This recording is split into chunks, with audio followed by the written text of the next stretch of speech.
Hey there, entrepreneurs!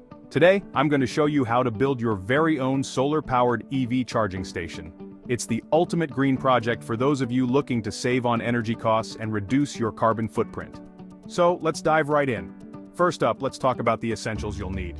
You'll need solar panels, an inverter, a charge controller, a battery storage system, and of course, the actual EV charger. You can find all of these components online or at your local hardware store.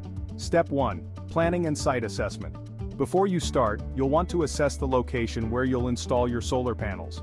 Ideally, you'll need a spot with maximum sun exposure, think south-facing roofs or open ground areas. Use a solar pathfinder or similar tool to check for any potential shading issues throughout the year. Step 2. Installing the solar panels. Once you've got your location sorted, it's time to mount the solar panels.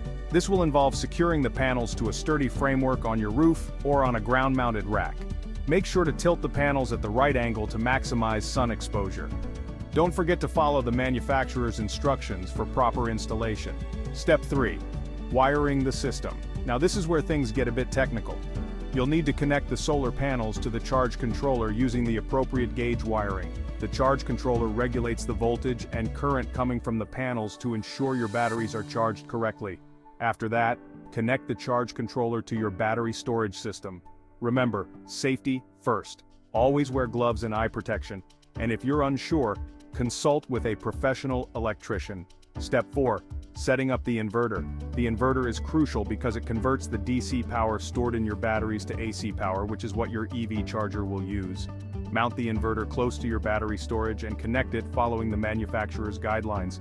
Make sure to check the system's voltage and capacity ratings to match your EV charger's requirements. Step 5. Installing the EV charger. Finally, it's time to install your EV charger. Mount it in a convenient location where you park your vehicle. Connect it to the inverter, ensuring all connections are secure and weatherproof. Then, power up the system and test your setup by plugging in your electric vehicle. And there you have it. You've successfully built your own solar-powered EV charging station. Not only will this save you money in the long run, but it also contributes to a greener planet. If you found this guide helpful, give it a thumbs up and subscribe for more DIY projects. Thanks for watching and happy building.